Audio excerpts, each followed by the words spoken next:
Muy buenos días a todos los aquí presentes. Hoy nuevamente nos complace darles la bienvenida a otro evento de la DET, en cuyo evento nos vamos a referir a la actualidad en materia de precios de transferencia. Como es sabido, la regulación de precios de transferencia fue incluida en Venezuela, en la Ley de Impuestos sobre la Renta de 1999 y además en la regulación particular que contiene dicha ley sobre dichos precios de transferencia, se hace una remisión abierta a las guías sobre precios de transferencia para las empresas multinacionales y las administraciones fiscales, el llamado soft law, aprobadas por el Consejo de la Organización para la Cooperación y Desarrollo Económico, OCDE,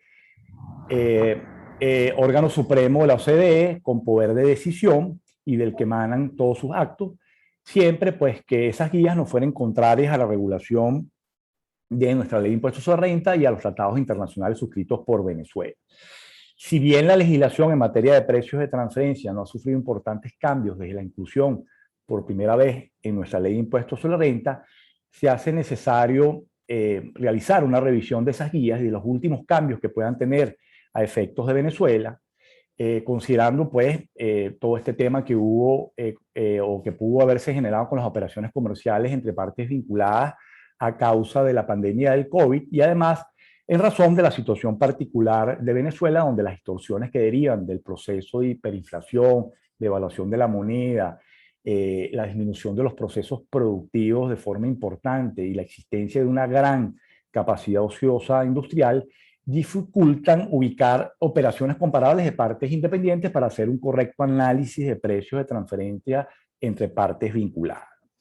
El desarrollo de los precios de transferencia no ha sido acentuado en nuestro país si tomamos en cuenta pues, que esta legislación de precios de transferencia ya tiene 23 años, quizás por el aislamiento de Venezuela con respecto a la comunidad internacional o por la desmesurada disminución en las últimas décadas de la inversión extranjera en nuestro país por causa de las erróneas e inconsistentes políticas macroeconómicas del Estado, por decirlo menos. Igualmente, no ha habido la suficiente formación para los fiscales del SENIAT en un tema tan complejo como este, lo cual ha limitado las fiscalizaciones de fondo en dicha materia y el levantamiento de actas de reparo con el apego y la experticia técnica que se requiere. Esto a la vez se ha traducido en la existencia de poca jurisprudencia en materia de precios de transferencia en Venezuela. Hoy nos vamos a referir en este evento a las nuevas guías de precios de transferencia que ha habido en los últimos años y que aplican para Venezuela, las fiscalizaciones por parte del CENIAT, la jurisprudencia que ha habido sobre el tema en Venezuela. Y bueno, tenemos dos grandes invitados y especialistas reconocidos en materia de precios de transferencia para este evento. Ellos son Ileana Salcedo de Deloitte y Luis Benítez de Ernst Young. De verdad que bienvenidos, Ileana y Luis, por haber aceptado nuestra invitación. Comencemos una vez con Luis. Luis, ¿qué nos traes sobre estos temas? Bueno, te cedo la palabra y el micrófono. Muchísimas gracias, de verdad, por tu participación en este evento. Bueno, buenos días a todos. Primero que nada, muchas gracias a la ABT, en especial a Manuel y Juan, por tan amable invitación sobre esta, digamos, breve charla que vamos a tener en los próximos minutos sobre temas de actualidad en materia de precios de transferencia, ¿no? Para muchos, digámoslo así, el tema de precios de transferencia duerme el sueño de los justos, ¿ok? Pero en la realidad, el tema de precios de transferencia hoy en día está más vigente que nunca, ¿ok? A pesar de que, como bien lo decía Manuel, está en una del impuesto sobre la renta en el 99, después en el año 2001, y a partir de ahí ha quedado prácticamente intacta, pero sigue siendo un tema que para muchos sigue siendo desconocido, pero que nunca pierde su vigencia ni su actualidad. Y muchas veces el conocimiento que se tiene en la materia, sin duda alguna, atrae la posibilidad de poder profundizar en el conocimiento de esto, ¿no? Yo quisiera, en la próxima lámina, hablar y comentar brevemente sobre la evolución que ha tenido las guías de la OCDE y el por qué las guías de la OCDE forman parte de nuestro cuerpo normativo hoy en Venezuela. Cómo ha sido esa evolución de las denominadas estas soft law. Para el año 79, las primeras guías en materia de precios de transferencia para efecto de las administraciones tributarias de los países miembros de la OCDE, ¿ok? Eran prácticamente como una obligación moral su aplicación. No se establecía una obligación ni una inclusión dentro de sus cuerpos normativos, sino más que todo una obligación de tipo moral para su cumplimiento. Y desde el punto de vista de jurisprudencia y algunos tribunales, jueces, incluso lo llegaron a considerar obligantes. Años después, poco a poco, cada país miembro de la OCDE fue incorporando dentro de su cuerpo normativo estas guías o lineamientos. En Venezuela, digamos, los antecedentes que tenemos son con los tratados de primera etapa, los tratados para evitar doble tributación, de acuerdo al modelo convenio. Estos tratados de primera etapa que se dieron entre el año 89 y 92, en su mayoría siguieron el modelo OCDE. Es importante recalcar que dentro del modelo convenio, en el artículo 9, es donde se establece de forma expresa el denominado principio de plena competencia o independencia efectiva, en inglés arm's length, que al final es el principio rector en la materia de precios de transferencia.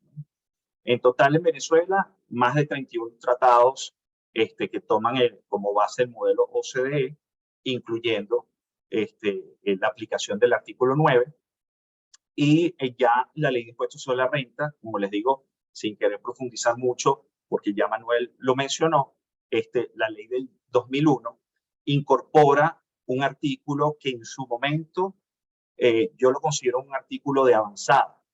¿Por qué? Porque es el artículo que permite la aplicabilidad de las guías de la OCDE en Venezuela, ¿no? Es decir, las normas de precios de transferencia que están contenidas tanto en la ley de impuestos sobre la renta como algunas normas que están con respecto a los acuerdos anticipados de precios de transferencia en el Código Orgánico Tributario, realmente no son lo suficientemente amplias como para poder aplicar y hacer los análisis respectivos de las operaciones que se tienen con partes relacionadas al exterior.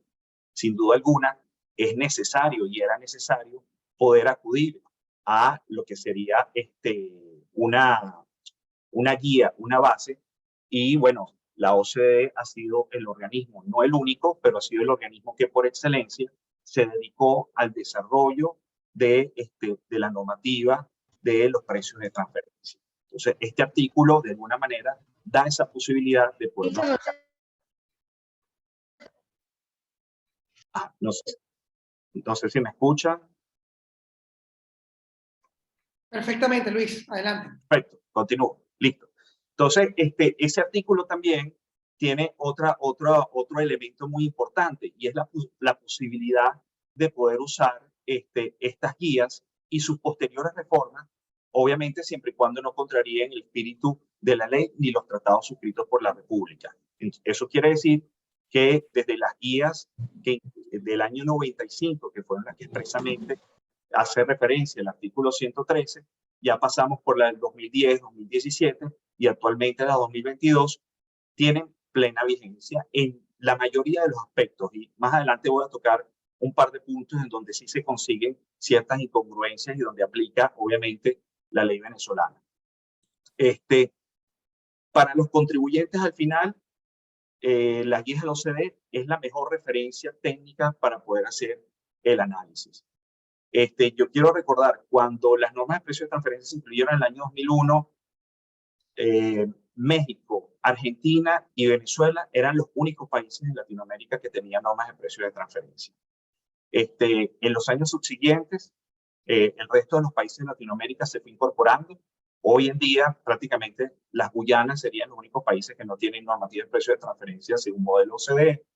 Pero lo que quiero rescatar acá es que siempre que se reformaba una ley impositiva y se incorporaban los lineamientos del OCDE, la mayoría de colegas abogados siempre trataban de buscar la inconstitucionalidad de estas normas, que al final yo siempre les decía que, bueno, primero que las normas de precios de transferencia llegaron para quedarse, y segundo que tratar de declarar su inconstitucionalidad más bien iba a servir de traba al contribuyente para poder hacer sus análisis respectivos en sus operaciones. Y también para la misma administración, porque Una de las ventajas que tiene estas guías, que también es aplicar la administración tributaria, es que le da una guía efectiva para todo lo que es, todo lo que está relacionado con respecto a normas de control fiscal.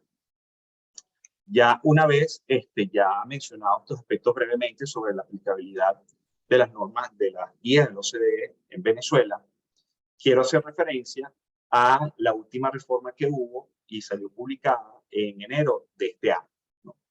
Donde se hicieron cambios importantes dentro de estos lineamientos, en donde cada vez más, cada vez que estos lineamientos son reformados, es porque se adaptan de alguna manera a la realidad de las operaciones del mercado internacional, a la realidad de cómo los contribuyentes hoy en día operan. Son normas que van evolucionando de la mano de cómo va evolucionando el mercado internacional. Hay dos aspectos importantes que son aplicables a Venezuela. No voy a entrar en profundidad en muchos temas, digamos así, técnicos, como para no aburrirlos, pero sí creo necesario precisar temas que son aplicables acá en Venezuela. Primero, el aspecto relacionado a las transacciones financieras. El aspecto relacionado a transacciones financieras nace de un paper bajo consulta que emitió la OCDE a principios del año 2020, febrero del año 2020, y que finalmente fue incorporado en las guías de enero del 2022. Estas guías lo que buscan en materia de transacciones financieras, lo que buscan analizar es, en primer lugar, cómo debe ser el tratamiento de análisis para lo que son las figuras de los préstamos, los cash pooling, los hedging, la figura de las garantías y cómo incluir las tasas libres de riesgo en nuestros análisis de operaciones financieras. Entonces, estos son puntos muy importantes porque hoy en día todavía, a pesar de que ha habido una reducción importante de operaciones con partes relacionadas en el exterior acá en Venezuela, y obviamente no es secreto para nadie, la mayoría de estas transacciones las hacen compañías multinacionales, las cuales hoy en día hay pocas en el país, pero sí se mantienen muchas compañías hoy en día realizando operaciones de tipo financiero, ¿ok? Sobre todo las figuras del cash pooling y el hedging.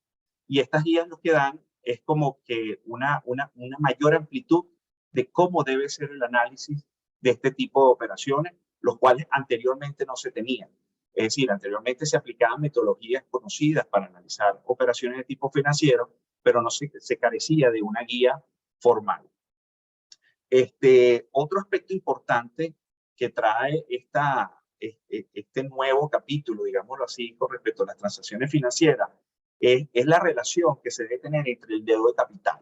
Y esto es muy importante porque es el reconocimiento de la existencia de las normas de la capitalización delgada. En Venezuela, la ley impuesto sobre la renta del 2007 incorpora las reglas de fin capitalization, que van relacionadas evidentemente con el análisis de precio de transferencia para efectos al final de buscar la deducibilidad o no de los intereses. Yo soy del criterio que primero se tiene que pasar por el filtro de la norma de capitalización delgada antes de hacer el análisis de precio de transferencia para efectos de determinar si esos intereses pueden ser deducibles o no. Lo importante es que aquí las guías de precio de transferencia, las nuevas guías, traen un reconocimiento que efectivamente tiene que haber una relación entre la deuda y el capital para poder hacer el análisis respectivo. Otros aspectos importantes como son la capacidad de pago, las circunstancias económicas y un punto relevante que es el reconocimiento que el método más idóneo para analizar una operación de tipo financiera es el método denominado precio comparable no controlado. Este es un punto importante. ¿Por qué? Bueno, de acuerdo a la ley de impuestos sobre la renta vigente, y en cuanto a la aplicación de las metodologías de precio de transferencia, la ley indica que todas las operaciones deben analizarse en principio con este método, con el método COP, precio comparable no controlado.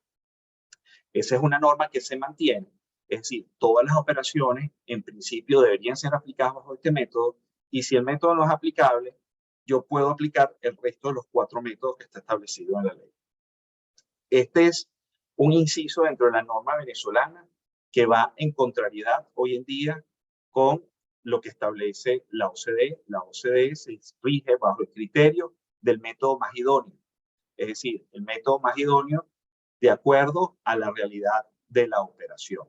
Entonces, Venezuela se aparta de este criterio de la OCDE, solamente se aplica el criterio del método más idóneo una vez, siempre y cuando yo haya descartado el uso o la aplicabilidad de precio comparable no controlado.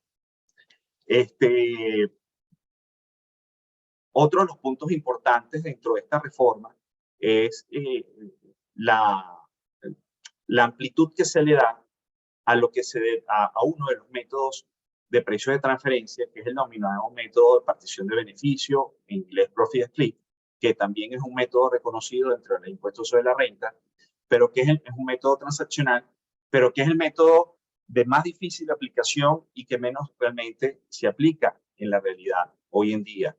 En los 20 años que tengo trabajando en el área de precio de transferencia, en Venezuela no he visto todavía ninguna aplicación del Profit Split. Tuve la oportunidad solamente de participar en un par de veces trabajando en México en la aplicación de este método, y es precisamente por la carencia que teníamos de una guía mucho más amplia para poderlo aplicar.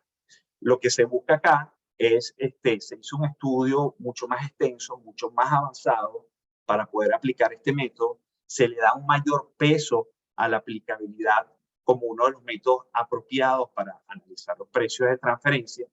Este es un método que, por ejemplo, también entre las dificultades que presenta, que es un método que por lo general se aplica desde el punto de vista de casa matriz, cuando, por ejemplo, se requiere el desarrollo de un intangible.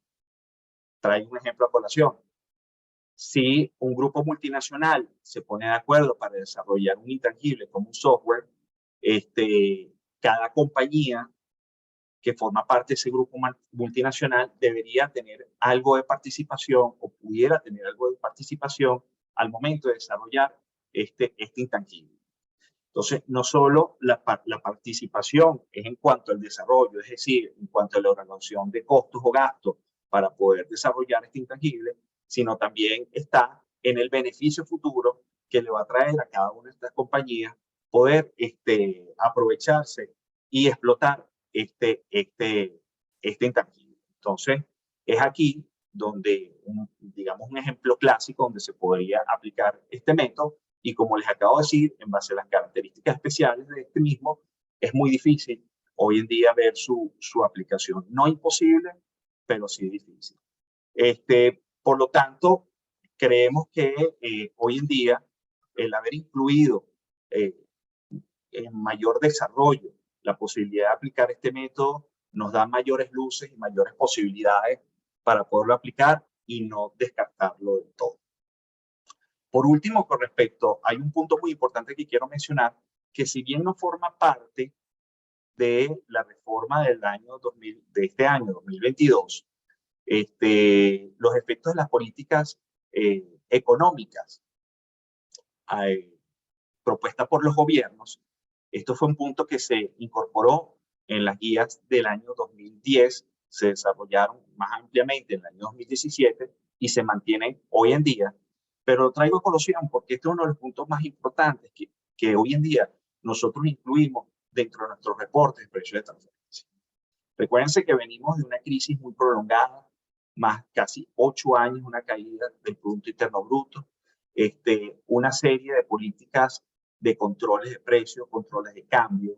Venimos con políticas económicas que produjeron efectos contrarios como inflación, incluso hiperinflación, devaluaciones constantes, etcétera, etcétera. Es decir, todo un cóctel, digámoslo así, desde el punto de vista económico, que sin duda afectó la operatividad de las compañías. Recientemente, la mayoría de los requerimientos o procedimientos de verificación de deberes formales que está haciendo la administración están enfocadas precisamente en el ejercicio 2020.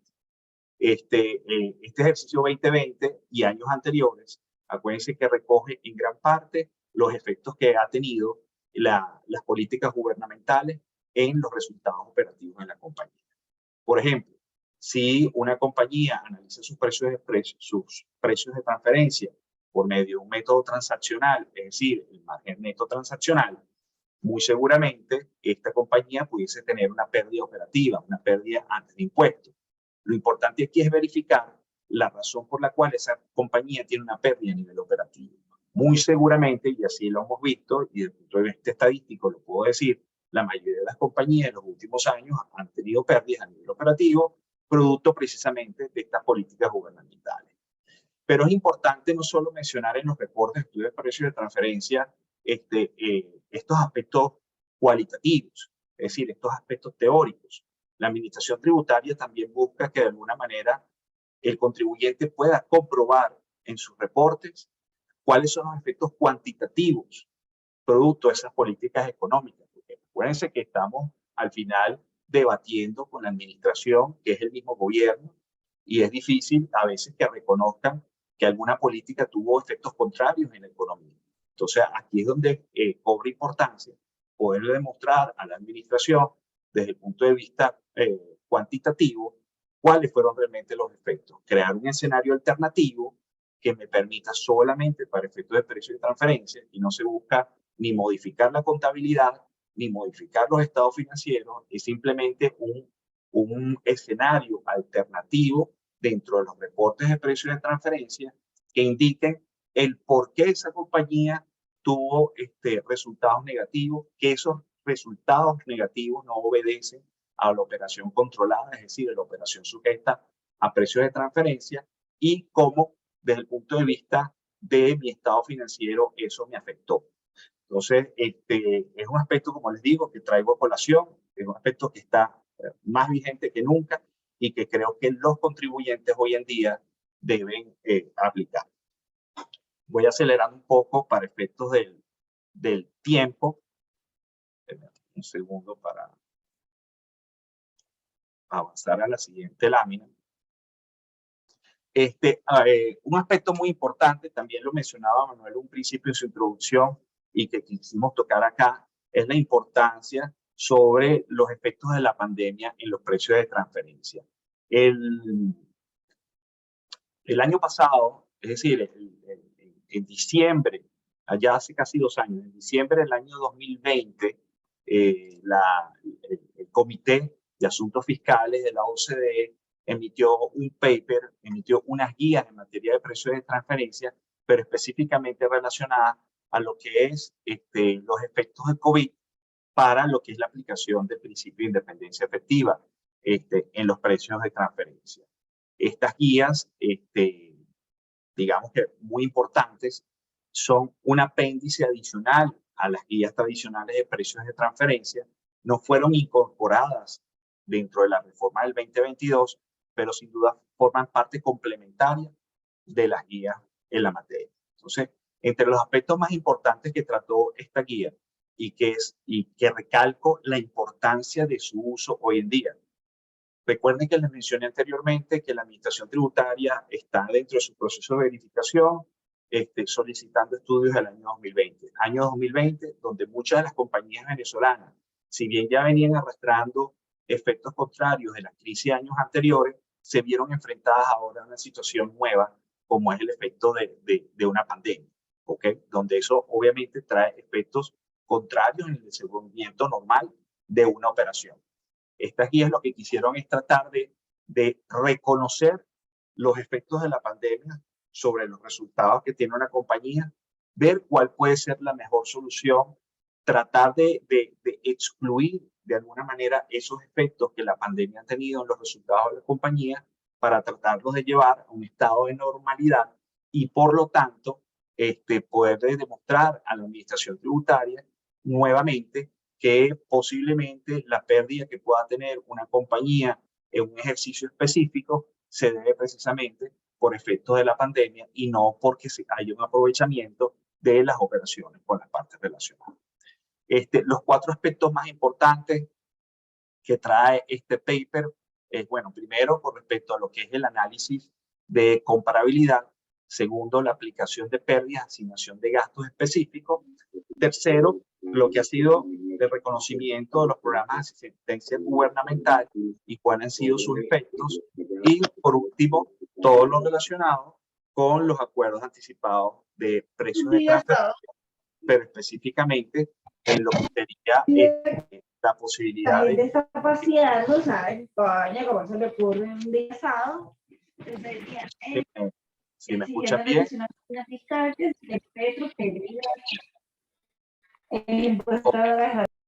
Con respecto al primer punto del análisis y comparabilidad, bueno, aspectos resaltantes con respecto a esto, ¿no? Bueno, primero, la información histórica hoy en día no es la mejor referencia para poder hacer un análisis, porque precisamente la pandemia afectó un ejercicio específico o dos ejercicios entre el año de 2020 y el año 2021, pero obviamente lo que ha sido el histórico a lo mejor no es la mejor referencia para poder hacer un análisis, y se le da la recomendación al contribuyente de la administración tributaria que no tome en cuenta para hacer ese análisis de comparabilidad lo que sería información financiera de años anteriores. Temas como variaciones en volumen, cambios en la capacidad instalada, incremento de los gastos extraordinarios. Puede ser que la mayoría de las compañías en distintos sectores vieron reducida sus ingresos, pero sí vieron aumentado sus gastos o tuvieron que incurrir en gastos extraordinarios. La necesidad de poder ver si existe información financiera trimestral de las comparables, hacer un análisis de la información macroeconómica del país, del entorno donde se encuentra la compañía, poder utilizar distintos métodos estadísticos. Hoy en día en Venezuela, en base a una providencia del año 2010, se aplica como método estadístico el rango intercuartil, pero estas guías te dan la posibilidad de utilizar otros métodos estadísticos para poder recoger los resultados, comparar, digamos, lo que sería las pérdidas que incurre la compañía en ese ejercicio versus los beneficios que tuvo en años anteriores, y de alguna manera hacer una delimitación de lo que serían las operaciones a ser analizadas. Otro punto importante es en cuanto a la aplicación de las pérdidas, asignación de gastos específicos, que es el segundo punto, es tomar en cuenta, bueno, primero, la caída que hubo en la demanda de los productos durante la pandemia. Segundo, la falta de oferta que hubo de esos productos en el mercado. Y tercero, como lo mencioné anteriormente, el tema de incurrir en gastos extraordinarios adicionales. El tercer punto, los programas gubernamentales. Ustedes saben que aquí hubo un decreto a principios de la pandemia, donde el gobierno decretó de alguna manera algunas ayudas en algunos sectores para poder sobrellevar los efectos contrarios de la pandemia.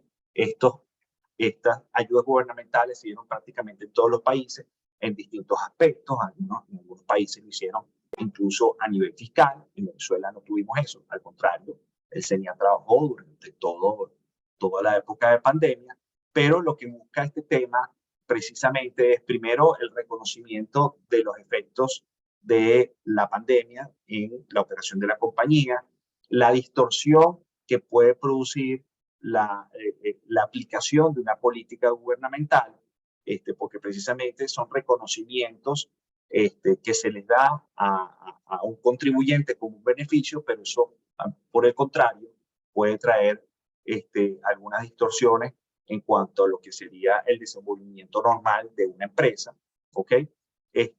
Si esos programas realmente son económicamente relevantes, un punto importante también, tratar de aislar los efectos de esas políticas gubernamentales para ver realmente la normalidad del desarrollo y el desenvolvimiento de la operación de la compañía, y evidentemente el reconocimiento de lo que son las pérdidas. Entonces, en conclusión con respecto a este punto, creo que es muy importante el poder utilizar estas guías que en materia de COVID se desarrollaron para los precios de transferencia, sobre todo en los estudios y los análisis que se hagan para el ejercicio fiscal 2020 y el ejercicio fiscal 2021.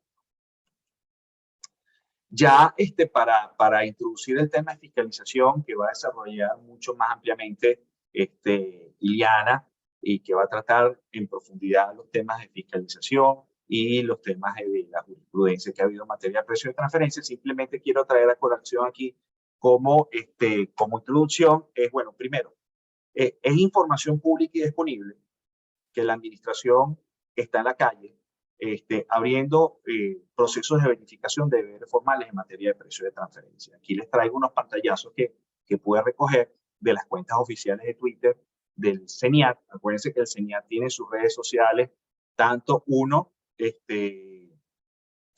tanto la cuenta principal del CENIAT, segundo, hay cuentas del CENIAT por regiones, y tercero, hay cuentas del CENIAT también por divisiones. En este caso, hay una cuenta específicamente en materia de precios en la materia de precios de transferencia, en donde ya ellos publican cuál es su proceder. Por ejemplo, cuando se da el vencimiento de la declaración informativa de precios de transferencia por MAPET 99, días antes ellos publican y le recuerdan a los contribuyentes que deben cumplir con esa obligación, tratando de que eviten la imposición de alguna sanción.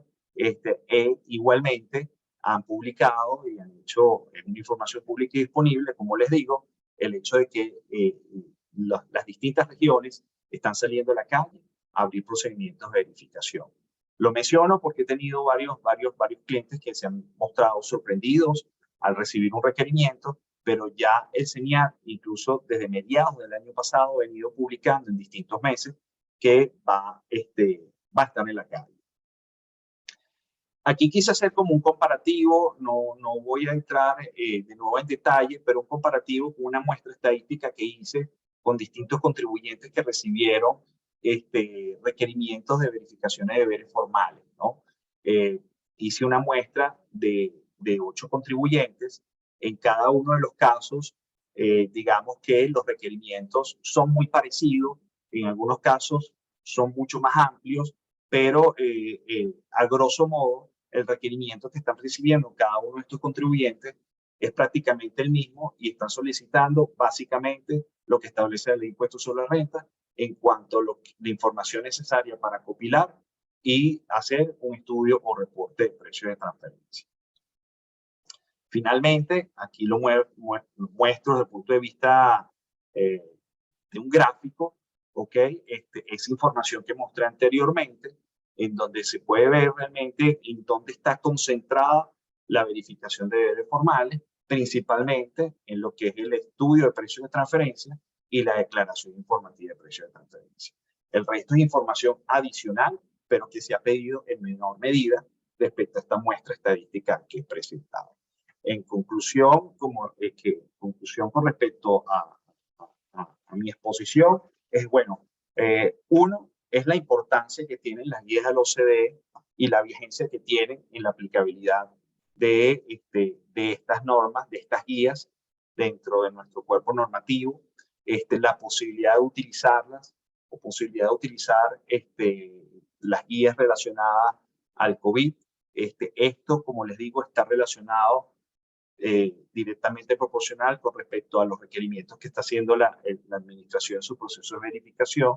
Por lo tanto, concluyo con lo que mencionaba en un principio. Las normas de precio de transferencia se mantienen hoy en día tan vigentes como en un principio.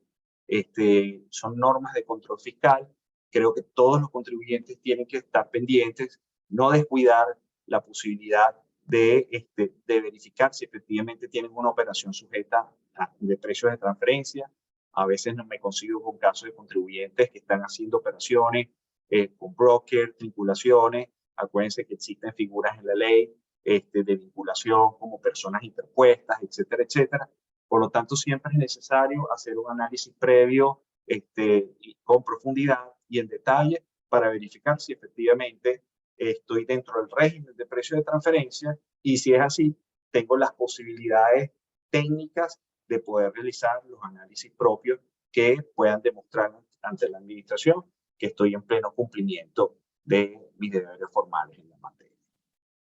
Ya finalizando, le doy el paso a Iliana, que como dije anteriormente, va a desarrollar más en profundidad estos aspectos relacionados a la fiscalización. Muchas gracias.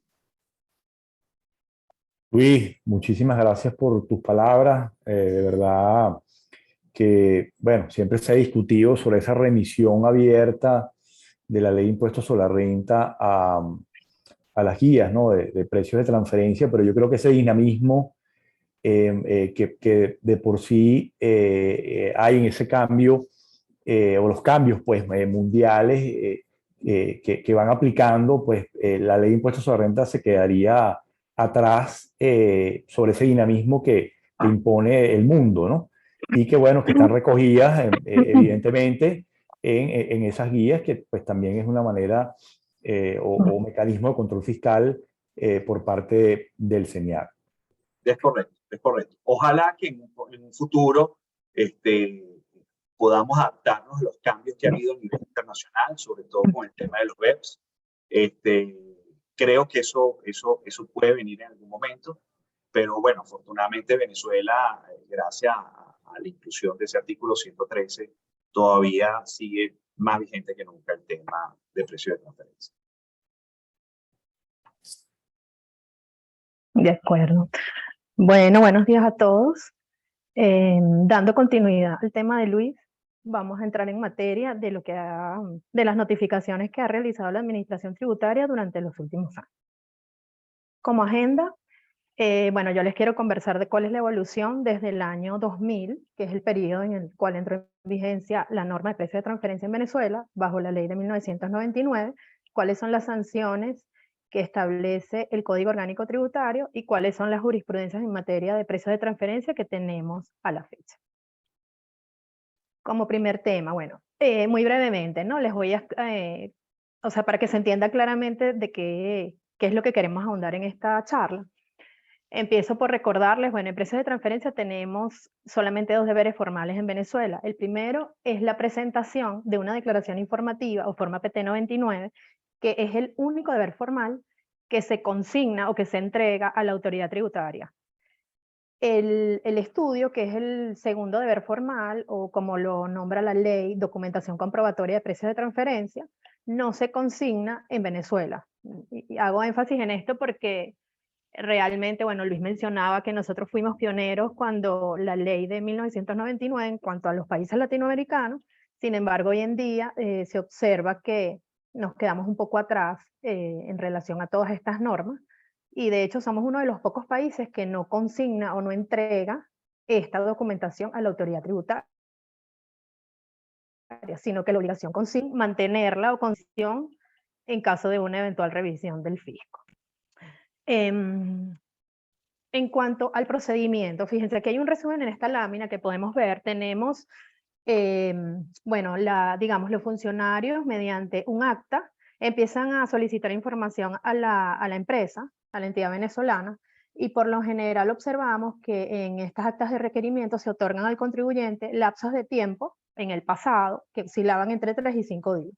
Sin embargo, actualmente, y en estas revisiones justamente que vimos en las láminas al inicio de la presentación con Luis, vemos que ya toda esta información se solicita de manera inmediata. Ahorita en las revisiones que tenemos en curso y que hemos recibido son de manera inmediata. Entonces hay que tener presente el cambio. Fíjense, teníamos de 3 a 5 días, si no teníamos quizás la información, teníamos suficiente tiempo o algo de tiempo para prepararla. Hoy en día, bueno, se entrega de manera inmediata, y si no, ya sabemos que podemos estar en presencia de una sanción.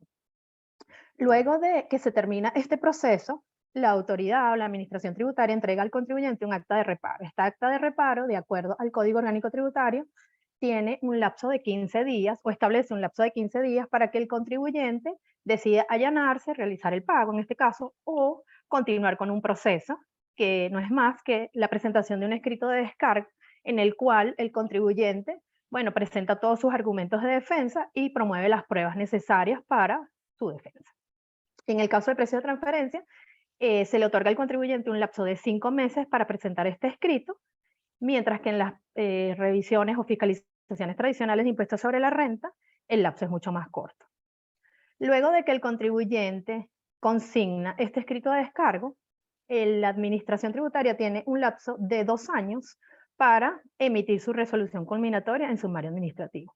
Aquí vemos, bueno, y es importante mencionar que los lapsos son mucho más largos que en las fiscalizaciones tradicionales, mientras que en una fiscalización tradicional la resolución debe ser emitida en un lapso máximo de 1 año. En precios de transferencia tenemos el doble de tiempo, o la administración tiene un doble de tiempo, justamente por la complejidad del tema y toda la información que debe ser revisada y todos los pasos previos que deben ser analizados antes de entregar esta resolución a la empresa o al contribuyente. Luego, ya entrando en materia, que realmente es lo relevante de esta exposición, vamos a ver cómo es la evolución de la administración tributaria durante los últimos años. Fíjense, aquí vemos, bueno, en la primera vez que la autoridad revisó o hizo algún proceso de revisión a las empresas venezolanas fue en el año 2003. En el 2003 fueron revisiones, bueno, muy sencillas, estamos en los inicios de la norma, y lo que hizo la autoridad fue solicitar información complementaria relacionada con las declaraciones informativas. Recordemos que estas declaraciones son, como su nombre lo dice, lo que tiene como objetivo es que el contribuyente informe sus transacciones con partes vinculadas del exterior. Es importante aquí agregar que mencionar el exterior es muy relevante porque hoy en día somos de los pocos países que todavía no documentamos las transacciones realizadas entre partes vinculadas locales, solamente documentamos el exterior. Entonces, como mencionaba, esta declaración fue revisada hubo inicios de revisión en el año 2003 y 2004, y la administración lo que hizo en este momento fue solicitar información adicional a los contribuyentes, por ejemplo, un detalle de costos con una apertura diferente, un detalle de cómo presentar la información en las columnas de vinculadas o no vinculadas que tiene el anexo B, que es un estado de resultados que exige la apertura entre partes vinculadas y no vinculadas. Digamos que fueron instrucciones y el contribuyente se adecuó a los comentarios de la autoridad y no hubo mayores pronunciamientos en este sentido. Luego, en el año 2005, observamos ya una revisión masiva que hizo la Administración Tributaria con el objetivo de revisar el cumplimiento de estos deberes formales que mencioné.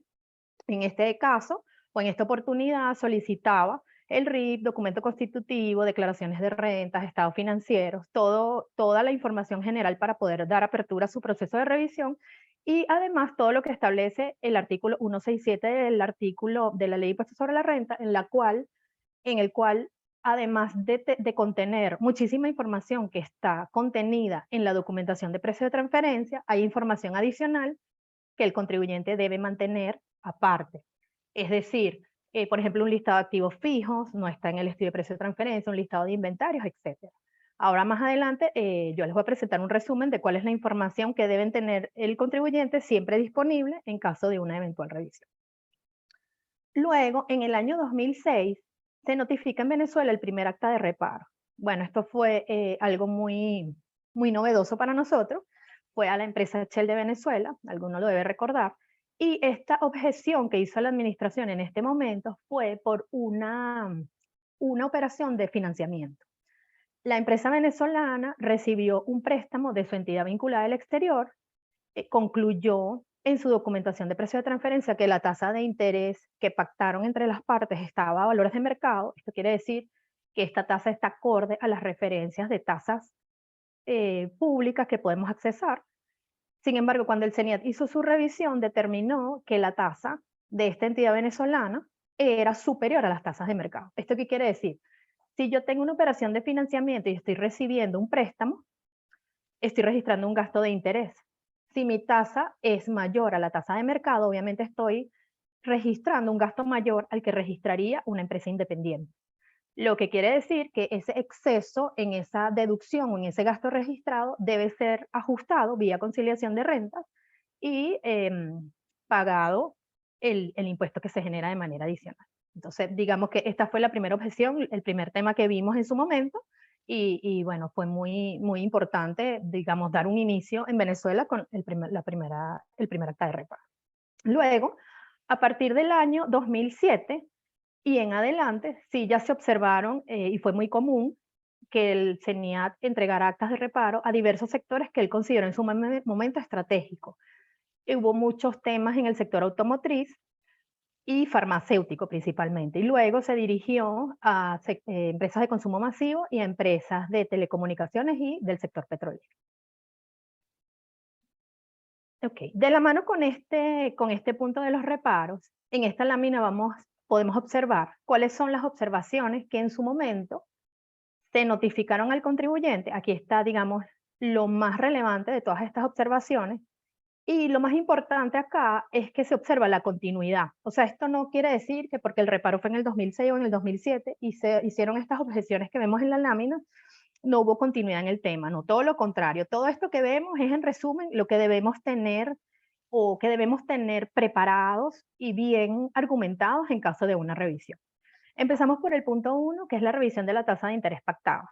Esto es lo que les acabo de mencionar. Es sumamente importante si la empresa, bien sea que recibe un financiamiento, que es lo más común para las entidades venezolanas, que esta tasa de mercado, y de hecho nuestra recomendación siempre va a ser, revisemos antes de pactar la tasa, cuál es la mejor referencia en las bases de datos que se manejan o en internet, en fuentes públicas, de manera de tener certeza y no exponernos a que posterior al cierre del ejercicio de la empresa tengamos que ajustar o tener un problema en materia de precios de transferencia por una tasa de interés más elevada, si es una operación de financiamiento recibido. Si es una operación de un préstamo otorgado, es decir, la entidad venezolana le presta un dinero a su vinculada del exterior, no es muy común realmente, pero sin embargo puede suceder, es mucho más riesgoso, o consideramos que es mucho más riesgoso, porque al final se puede presumir que hay un ingreso omitido, que es mucho más delicado que quizás un gasto mayor, ¿no? Omitir un ingreso.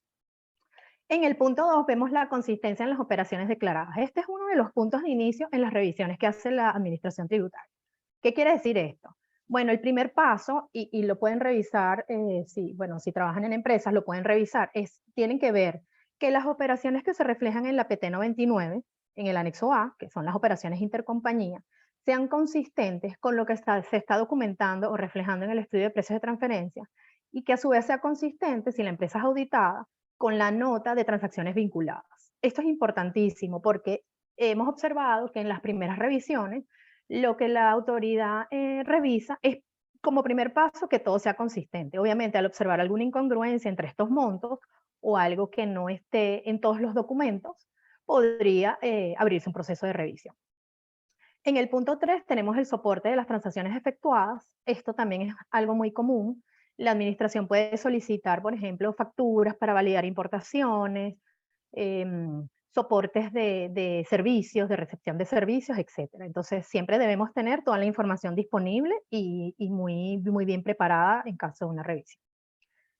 En cuanto al punto 4, estados financieros segmentados, este punto es muy controversial a nivel mundial. Digamos que nuestra ley de impuestos sobre la renta exige que los análisis de las operaciones intercompañía se hagan de manera transaccional. ¿Esto qué quiere decir?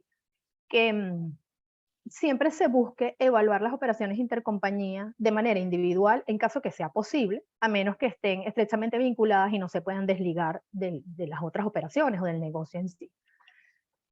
Se exige o se recomienda, y obviamente es lo que exige la norma, que se preparen estados financieros segmentados, que no es más que preparar, por ejemplo, si una empresa tiene actividades de manufactura y actividades de distribución, que la empresa presente o prepare un estado de resultados de su actividad de manufactura con partes vinculadas. Suena complejo porque quizás hay que alocar algunos gastos que sean comunes al negocio, como por ejemplo pueden ser los gastos fijos, la luz, un alquiler. Obviamente eso no lo puedo segmentar en manufactura y distribución porque son partidas comunes a ambos segmentos. Sin embargo, se debe hacer el esfuerzo porque la conclusión de esto siempre va a ser que es mucho más razonable evaluar o tratar de desligar la operación intercompañía del resto de operaciones con terceros para obtener en realidad un resultado razonable. Cuando esto no es así, obviamente da también apertura a que la autoridad pueda intentar hacer el estado financiero de la empresa por segmento de negocio. Y consideramos que, bueno, la entidad es la que maneja en realidad todos sus conceptos y sin duda lo va a poder preparar mejor. Luego, los periodos a ser considerados en el análisis, como observación número 5. Esto, bueno, es un tema también interesantísimo. Vemos que nuestra ley de impuestos sobre la renta no establece en un artículo de manera expresa cuál es el periodo que se debe evaluar de la entidad venezolana o de la entidad bajo análisis, bajo estudio. Sin embargo, en el artículo 132 observamos que nos da apertura para utilizar datos de años anteriores, es decir, nos permite usar promedios. Por ejemplo, si yo estoy haciendo una documentación del año fiscal 2021, yo podría evaluar el resultado de la compañía, no solo utilizando el 2021, sino promediando años anteriores, puede ser 2018, 19, 20 y 21, por ejemplo. Sin embargo, luego de todas estas revisiones y pronunciamientos de la administración, observamos que el criterio, lo que hemos observado a la fecha, es que la autoridad se inclina a pensar que el periodo de evaluación debe ser un año. Y el criterio que hemos observado es que lo basa, o su argumento es el principio de anualidad de la ley de impuestos sobre la renta. Bueno, yo considero en este punto que si bien precio de transferencia es una parte de impuestos sobre la renta o del capítulo de impuestos sobre la renta, también es importante evaluar que es un tema financiero que tiene diversas aristas para generar un resultado razonable, que está basado en análisis económicos.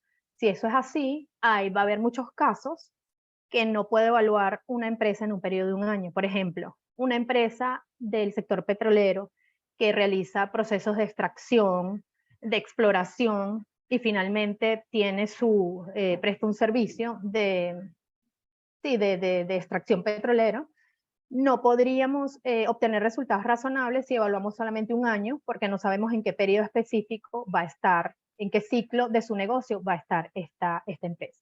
Entonces el resultado sin duda no necesariamente va a ser lo que yo estoy buscando medir. Entonces es importante considerar eso y dirigirnos a la OCDE, que es nuestro documento que la misma ley de impuestos sobre la renta nos permite utilizar, en el cual vamos a observar muchísima discusión del tema. Luego, en cuanto a la metodología seleccionada, y es sumamente importante que recordemos que nuestra ley le da prioridad a la aplicación del método del precio comparable no controlado. Este es un método que evalúa precios, es decir, si yo realizo una compra de un producto idéntico a un vinculado y a un tercero, el escenario ideal es que yo, si no hay diferencia entre estos productos, pueda comparar de manera directa el precio pactado entre las partes, porque es la mejor referencia comparar mi precio de la vinculada con un precio de un tercero. Sin embargo, la objeción aquí que hemos observado de la administración es que no se explica ampliamente por qué no se selecciona la metodología, y en la práctica no es muy sencillo su aplicación. Entonces debemos recordar que siempre el objetivo es darle prioridad al método en la medida de lo posible, y en caso que no se pueda aplicar, que la documentación contenga todas las argumentaciones que expliquen por qué no se puede aplicar. Continuamos con la observación número 7. Aquí podemos ver, y también ha sido muy común, que la administración tributaria revisa las compañías comparables utilizadas en los análisis. Solamente para que se entienda un poco, cuando evaluamos métodos de rentabilidad o medimos rentabilidad en las empresas, obviamente una vez que no podemos analizar precios, como dije anteriormente, bajo la prioridad del método del precio comparable no controlado, digamos que no lo pudimos aplicar y evaluamos rentabilidad. Cuando evaluamos rentabilidad, por lo general buscamos empresas públicas que podemos ubicar y evaluar funciones y riesgos y analizar cuál es el margen obtenido de estas empresas y hacer una comparación de este margen con la entidad venezolana.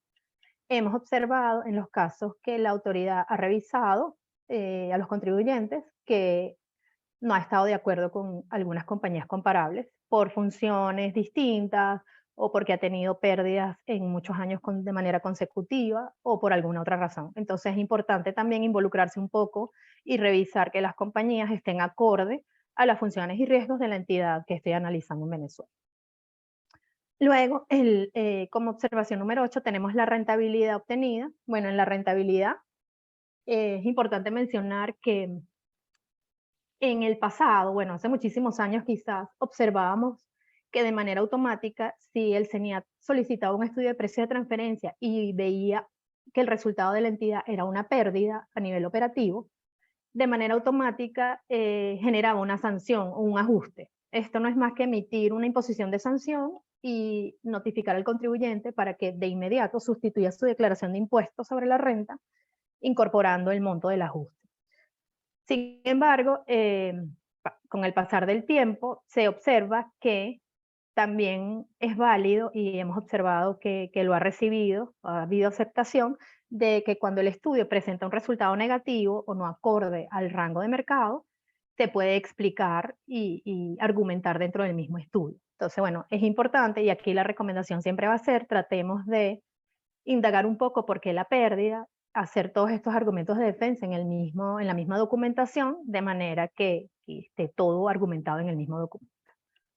Y como observación número 9, tenemos la efectiva prestación del servicio. Bueno, esta fue una revisión muy común, quizás muy enfocada al tema de impuestos sobre la renta principalmente, sin embargo también tiene aristas para el tema de precio de transferencia, porque en el pasado fue muy común que las empresas venezolanas recibían muchísimos servicios de sus vinculadas del exterior, y cuando la administración revisaba, pues no había el suficiente soporte como para validar que en realidad el servicio se había prestado. Esto, más allá de decir que se trata de una partida no deducible de efectos fiscales, también tenía aristas para precios de transferencia, porque nosotros evaluamos si estas tasas de servicios están acordes a las tasas referenciales de mercado. Entonces, bueno, aquí lo que sugerimos en este punto es que esté toda la documentación o todos los argumentos disponibles en caso de una revisión. Esto quiere decir, por ejemplo, si viajaron unas personas a Venezuela a prestar un servicio, que esté toda la información disponible, que esté el soporte de que las personas viajaron, y que además las tasas de estos servicios pactados estén también acorde a las tasas referenciales de mercado. Digamos que estas observaciones que les mencioné, bueno, lo hemos visto en muchísimos casos. Es importante que siempre tengamos toda esa información clara y nos podamos anticipar a esa revisión. Luego, bueno, también son observaciones notificadas, sin embargo, lo tomamos como ya posiciones tomadas de la administración en base a la experiencia con el tema. Podemos ver aquí como información financiera que se debe utilizar. Teníamos la gran discusión si la información que se tomaba para hacer la documentación de precio de transferencia era la información financiera histórica o en su momento la información ajustada por inflación.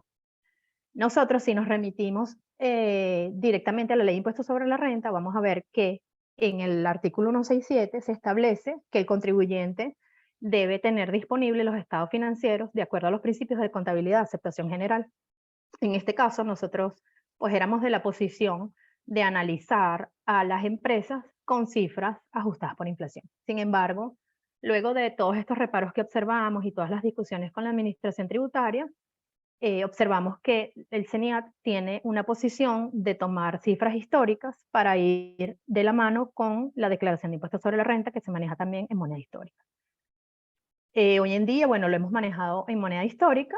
Sin embargo, bueno, ya sabemos cómo es la discusión y cómo es la posición de la autoridad. Y en cuanto a la información, si es promedio o anual, esto fue lo que les mencioné, que por lo general hemos observado que la autoridad también toma cifras basadas en el principio de anualidad del impuesto sobre la renta, o sea, las cifras del año bajo estudio. Sin embargo, pueden haber excepciones a esta información dependiendo del ciclo de negocio o del segmento en el que se desenvuelve la empresa, lo que permitiría en todo caso tomar información financiera de varios años, pero hay que ver obviamente caso por caso qué sería lo más adecuado para hacer el análisis. Luego, en cuanto a las sanciones. Acá podemos ver, de acuerdo a lo establecido en el Código Orgánico Tributario vigente del 29 de enero de 2020, que uno de los hechos más relevantes fue la sustitución de la unidad de medida para determinar las sanciones. Acá vemos que, bueno, anteriormente todo lo medíamos en la unidad tributaria y ahora estas sanciones las vamos a determinar en base al tipo de cambio oficial de mayor denominación que publica el Banco Central de Venezuela. Entonces acá en la lámina podemos ver que tenemos la sanción, por ejemplo, la número 1, de no presentar las declaraciones o presentarlas con un retraso superior a un año. Vamos a tener una sanción de 150 veces el tipo de cambio y una sanción de clausura de 10 días continuos. Si vemos además que la declaración se presentó de forma incompleta, pero con un retraso inferior a un año, la sanción es de 100 veces el tipo de cambio publicado por el Banco Central de Venezuela. Si seguimos con las sanciones, otras declaraciones incompletas o fuera de plazo, la sanción baja un poco a 50 veces el tipo de cambio de la moneda de mayor valor que publica el Banco Central de Venezuela. Si vemos que se presenta más de una declaración sustitutiva y con posterior al lapso que establece la ley, es la misma sanción anterior, 50 veces el tipo de cambio. Y la más importante y que genera un ajuste mayor, que es no mantener o conservar la documentación o el estudio de precio de transferencia, además de tener una clausura de 10 días, tenemos también una sanción que es 1000 veces el tipo de cambio de mayor denominación que publica el Banco Central de Venezuela. Esta sanción además se incrementa en un 200% si el contribuyente es considerado un contribuyente especial.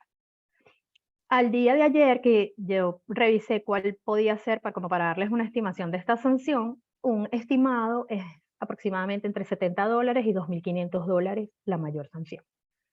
Aquí nos podríamos preguntar, bueno, quizás todavía suena baja o sea, para la entidad venezolana no suena baja, pero para el exterior, en realidad comparado con las sanciones de otros países, sí sigue siendo relativamente baja. Luego, bueno, ya el tema final es el tema de la jurisprudencia. Acá podemos ver, bueno, siempre nos hemos preguntado, ¿habrá sentencias? ¿Habrá algún caso en Venezuela que haya tenido alguna culminación? Bueno, sí vemos.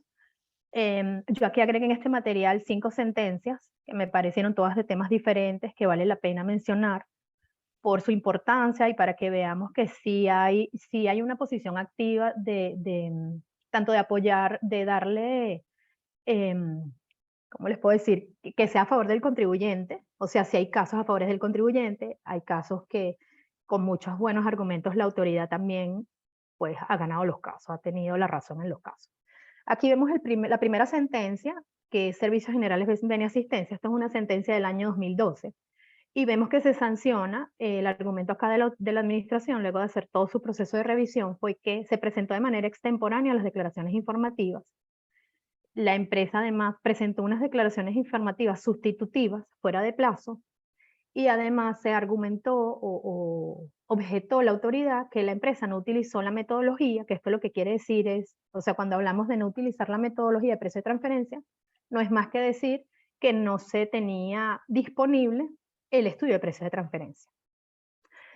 En este caso, la conclusión, bueno, luego de todos los argumentos del contribuyente y todo el proceso de alegatos entre la autoridad y el contribuyente, la decisión fue con lugar al recurso que interpuso la empresa. Lo que quiere decir es que sí, estas declaraciones informativas le dio la razón a la empresa porque sí las había presentado en el lapso adecuado, sin embargo, las declaraciones sustitutivas estuvieron fuera del lapso que establece la norma, por lo cual hubo una multa por este lapso extemporáneo, pero la administración sí reconoció que la empresa tenía sus estudios de precios de transferencia y había utilizado la metodología acorde a lo que establece la ley. Entonces, bueno, aquí vemos que esto es un caso a favor del contribuyente, digamos parcial, porque hubo una multa igual, pero una multa menor, y todos los otros puntos sí estuvieron con lugar al recurso que interpuso la entidad.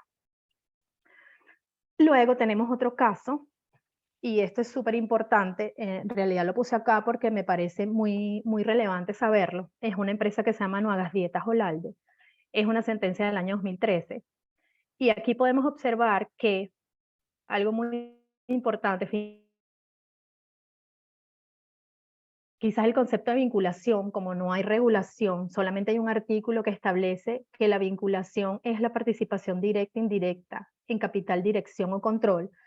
Quizás por no haber una normativa que nos dé un concepto más amplio, quizás no se profundiza en el tema. Sin embargo, la autoridad hizo un proceso de revisión y determinó que esta empresa venezolana adquiría todos los productos que importa de un proveedor de manera exclusiva, un proveedor extranjero, acá está el nombre, Nulab. Y además de que era su proveedor exclusivo, todos los lineamientos de fabricación se los suministraba la entidad venezolana No Hagas Dieta Olalde. Una vez que determina la administración tributaria que existe la vinculación por este hecho de exclusividad, comenta o argumenta que no, obviamente a la empresa, cuando la empresa supone que no hay vinculación, obviamente no está sujeto a las normas de precios de transferencia. Y la autoridad piensa que como sí hay vinculación, debe cumplir con los deberes formales de precio de transferencia, es decir,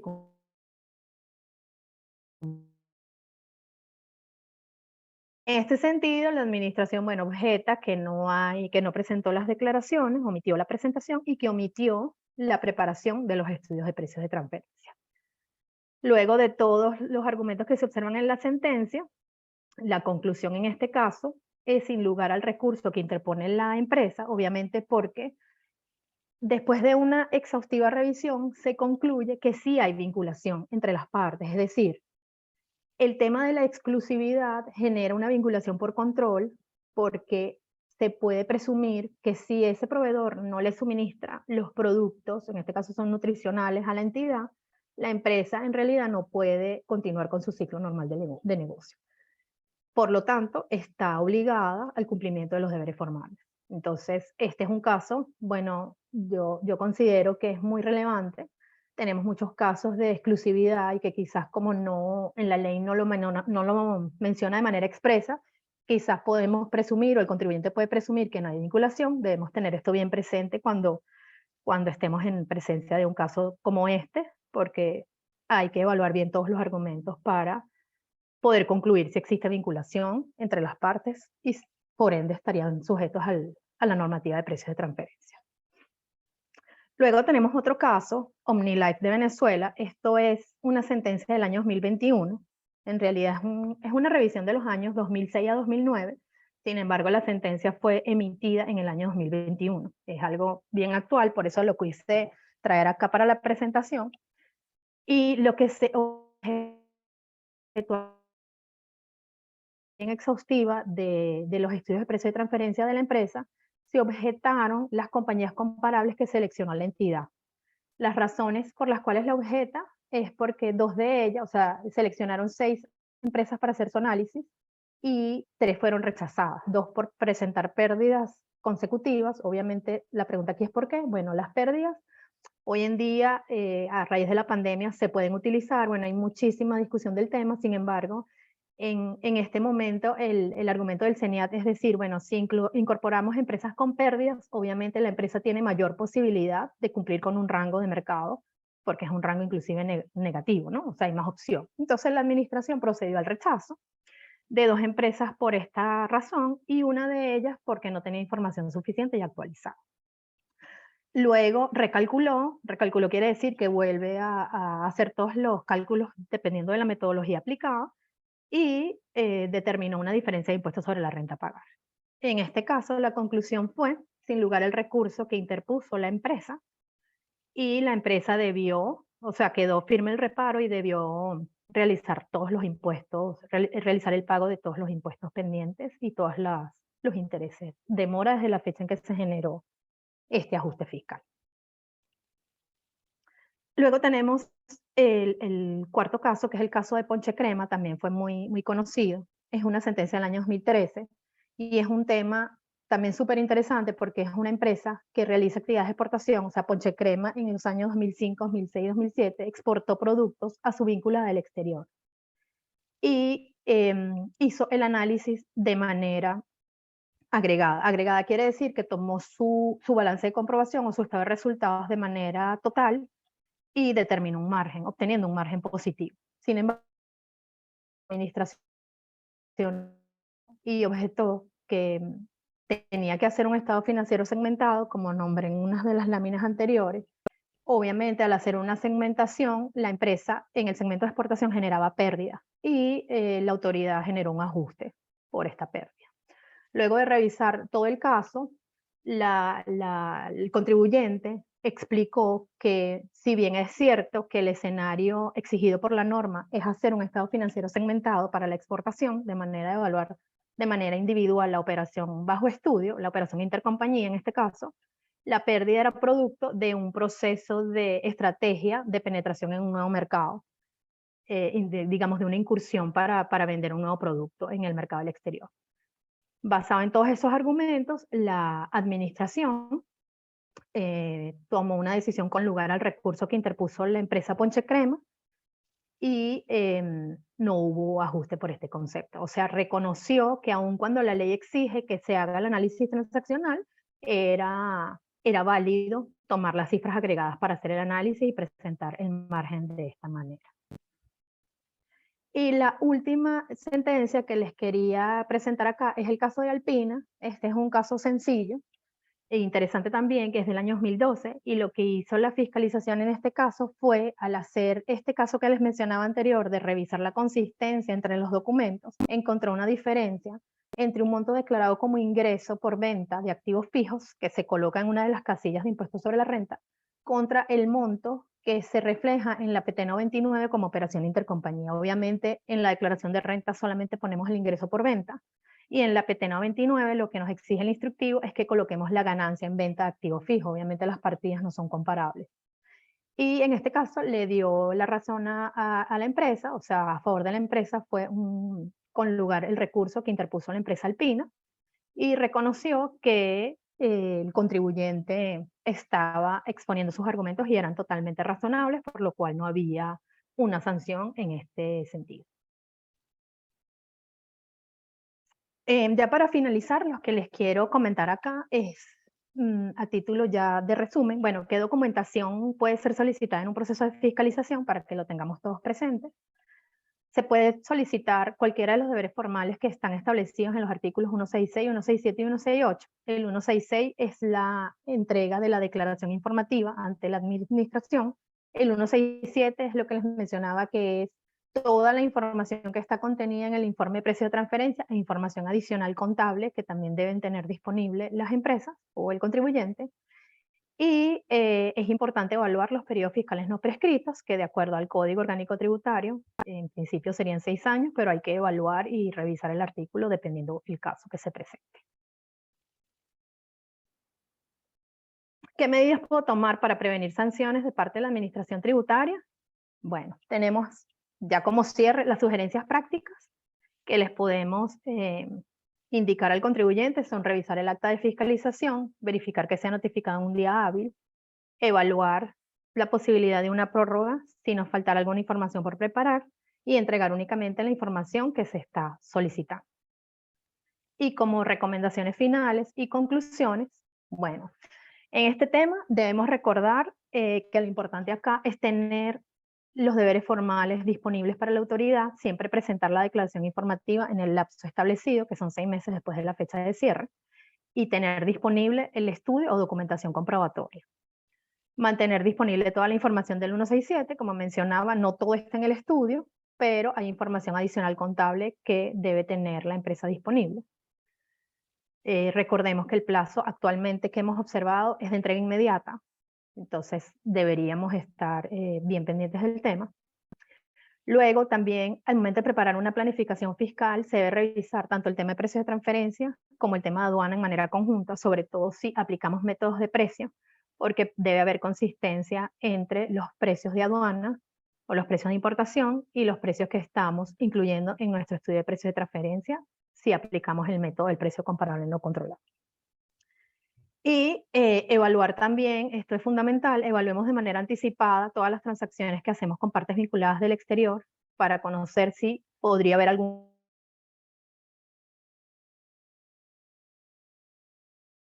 ajuste. Esto que hablábamos de la pandemia al inicio, pérdida, evaluar de manera anticipada por qué se genera la pérdida, si se pueden hacer algunos ajustes de exactitud para corregir esta pérdida, o si se pueden explicar todas las razones por las cuales estoy en presencia de una pérdida distinta o que no permita presumir que es un problema de precios de transferencia.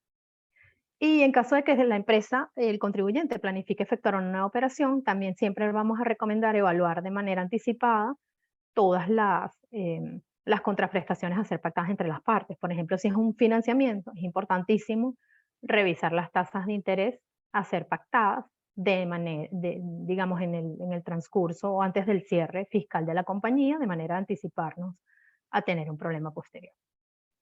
Con esto finalizamos.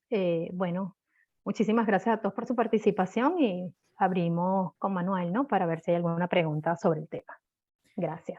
Liliana, excelente exposición. De verdad que todos estos aspectos que nos mencionaste sobre las fiscalizaciones, que han sido los puntos que constantemente ha revisado el CENIAT y que, bueno, que deben revisarse previamente a los fines de tener una posición sólida a nivel de precios de transferencia, ¿no? Porque, como tú bien señalas, pues son los aspectos que normalmente, cuando son fiscalizaciones de fondo, que ha tomado en cuenta el CENIAT para levantar los respectivos reparos.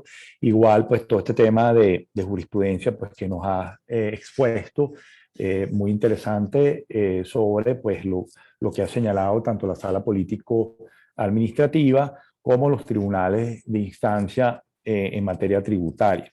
Pero bueno, como dije yo al inicio, Yo creo que el desarrollo en materia de precios de transferencia en Venezuela no ha sido como en otros países. Eh, Evidentemente, pues el aislamiento del país, de la comunidad internacional y la disminución importante de las inversiones extranjeras, pues ha hecho pues que no estemos pues como otros países en el desarrollo de esta área, ¿no? Yo quería comentarles también y hacerles una pregunta. Los acuerdos anticipados de precios de transferencia, bueno, recuerdo que en algún momento pues el CENIAT se suscribía en esos acuerdos, pues, ¿no? No sé hoy en día cómo está eso. ¿Está funcionando? El CENIAT se están presentando, no sé qué están haciendo los contribuyentes, si es un mecanismo que se está aplicando, no se está aplicando, ¿qué me dicen ustedes? Fíjate, Manuel, lo que yo tengo entendido es que hasta ahora no se ha suscrito ningún APAS en Venezuela. Ah, ¿Ok? imagínate. Sí, lo más cercano que se tuvo a poder suscribir un APA fue por allá en el año 2004-2005 con PDVSA, ¿ok? Pero bueno, por circunstancias al final no se pudo dar, pero fue lo más cercano que tuvimos para poder suscribir un APA. Pero a la fecha, desafortunadamente ningún contribuyente ha recurrido a la posibilidad de suscribir un acuerdo anticipado de precio de transferencia, que en mi opinión personal es una posibilidad, una puerta que se abre muy importante para poder llegar a un acuerdo con la administración. Evidentemente no te da una garantía de que no vayas a ser fiscalizado en los siguientes ejercicios, pero sí te da certeza jurídica de que ese acuerdo pueda ser respetado entre las partes. Sí, totalmente. Yo recuerdo, bueno, que por lo menos, o sea, no fue por falta de interés de los contribuyentes, seguramente pues se metieron solicitudes y nunca se llegó a un acuerdo como tal, pues, ¿no? Seguramente eso fue lo que sucedió, ¿no? Correcto, correcto. Sí, muy Bueno, posiblemente. yo quisiera agregar, nosotros tuvimos un cliente por el año 2003-2004 que quiso hacer un acuerdo con la administración, pero en su momento le dieron respuesta que había que esperar porque el equipo todavía, digamos que estaba en sus inicios. Entonces no tenemos experiencia en realidad con el tema. Yo pienso también que aun cuando hay una opción de que se pueda modificar si la situación cambia, yo pienso que este es un país que ha mantenido, bueno, durante los últimos años mucha inestabilidad desde muchos puntos de vista y los cambios serían realmente, o sea, habría una incertidumbre con el acuerdo celebrado, porque si bien el acuerdo puede estar vigente mínimo 3 años, pues habría que estarlo reconsiderando. Entonces no parece una figura atractiva por ahora en Venezuela, es mi opinión personal. Y cuéntenme una cosa, y el tema de los métodos, el CENIAT, pues entiendo que independientemente del método que haya escogido el contribuyente, a veces el CENIAT escoge otro método, o sea, el CENIAT no ha sido como consistente, ¿no? En el tema de respetar los métodos, que de alguna manera el estudio dice, mira, este es el método que más se adapta a las operaciones de los contribuyentes, ¿no? Sí, bueno, nosotros hemos visto aquí mucho que el CENIAT sigue la tendencia mundial con el método del margen neto transaccional, aun cuando se puede quizás hacer el esfuerzo de aplicar otra metodología más directa, ha habido siempre aceptación de esta metodología. En el pasado, y no sé, quizás Luis puedes agregar algo, en el pasado nosotros observamos aquí el rechazo del método de reventa, el tema de evaluar márgenes brutos con compañías comparables de primer mundo por lo general y no poder distinguir qué había registrado en los costos, por ejemplo, era una razón de rechazo de la autoridad. Sin embargo, durante los últimos años en Venezuela hemos visto quizás aceptación nuevamente de esta metodología, o sea que no es acorde al rechazo inicial. En Latinoamérica hemos visto que el método también es rechazado si se usan comparables externos, o sea, compañías públicas, pero aquí no hay como, digamos que no se ve como un criterio consistente en el tiempo. Entonces yo pienso que el método más común y más aceptado a la fecha ha sido el método del margen neto transaccional por la facilidad de su aplicación. Sí, No sé si... sí. yo creo que ha tenido como dos etapas, ¿no? Antes del 2010, la administración tributaria no le gustaba para nada el margen neto transaccional sobre todo por las características del método y por ser un análisis de alguna manera indirecto. Pero una vez que las guías del 2010 reconocen que el margen neto transaccional no es un método de último recurso, no le ha quedado otra que las administraciones que aceptarlo, ¿no? Y hoy en día ya no se ve tal rechazo como si en años anteriores. Sin embargo, sigue habiendo la preferencia para poder aplicar el precio comparable no controlado, pero bueno, un método muy cerrado, difícil de aplicación, y realmente creo que el CENIAT ya está apartando, digamos, un poco sus análisis con respecto a lo que es el rechazo del método, sino más que todo a los temas relacionados con los temas de comparabilidad, muestras, compañías comparables, etcétera, etcétera. ¿Y qué conocimiento tienen ustedes de las comparables que utiliza el CENIAT? Porque, o sea, yo he visto en cuestionamientos donde, bueno, el CENIAT difiere las comparables que usa el contribuyente y aplica sus propias comparables. Es correcto. Es correcto, Manuel. A ver, la administración tributaria tiene sus bases de datos, ¿ok? Son bases de datos reconocidas, son bases de datos que muchas de las firmas utilizan también para hacer su análisis de precio de transferencia, pero considero que en los casos que me ha tocado ver, o en los reparos que me ha tocado ver con respecto al rechazo de compañías comparables, es más que todo, digamos, un criterio subjetivo para tratar de buscar de rechazar aquellas compañías o que tengan, por ejemplo, márgenes operativos bajos, ¿ok? Incluso rechazar compañías en pérdida, cosa que a la administración no le gusta para nada, pero hoy en día es reconocido la posibilidad de utilizar comparables en pérdida. Incluso lo hace, lo comenta la guía del OCDE para efectos de la pandemia, la posibilidad de utilizar comparables en pérdida. Correcto. Pero lo que busca la administración es más que todo un criterio, a mi modo de ver, mi interpretación, algo subjetivo para tratar de que al recalcular el rango intercuartil, el resultado operativo del contribuyente quede por debajo del rango y se pueda aplicar lo que establece la providencia de ajustar a la mediana del rango y al final buscar un ajuste fiscal. Ahí se puede agregar también, Manuel. Bueno, sí, yo pienso también que es importante agregar que las empresas comparables que selecciona la administración, bueno, podemos saber que son empresas también de bases de datos internacionales que cotizan, que son públicas. Y lo comento porque siempre los clientes nos han preguntado, bueno, ¿y por qué no toman empresas quizás venezolanas? Bueno, empresas venezolanas en realidad no hay disponibilidad de esta información, es información privada, además a menos que sea el sector de seguros. Y empresas latinoamericanas por lo general no es nada fácil ubicar en estas bases de datos, siempre son empresas, bueno, de Norteamérica, europeas. Entonces por allí siempre tenemos la primera pregunta, ¿cómo me estás comparando con empresas que son, ni siquiera son latinoamericanas, ¿no? Como de un mercado más similar al nuestro. Sin embargo, tenemos certeza que el CENIAT no tiene una información mejor que esta y utiliza, o sea, nuestras mismas referencias mundiales. Va de la mano con nosotros. O sea que el análisis es bien acertado hace muchísimos años. Claro. No, y yo veo, y se los comentaba a ustedes en otra oportunidad, que por lo menos en año 2004, 2005, que hubo ese control de cambio, o inclusive un poquito más adelante, draconiano de tasas oficiales de 2.15 y muchas empresas que tenían proceso de exportación, después el CENIAT le cuestionó porque decían que las exportaciones estaban siendo realizadas en pérdida, ¿no? Sin generar ningún tipo de ganancia. ¿Qué pasaba? Las compañías tenían que registrar las divisas a tasa oficial que les daba el gobierno y había mucha mercancía local pues, que compraban a precio de mercado y después pues, cuando hacían la exportación, evidentemente el registro a tasa oficial generaba una distorsión importante por el control de cambio, ¿no?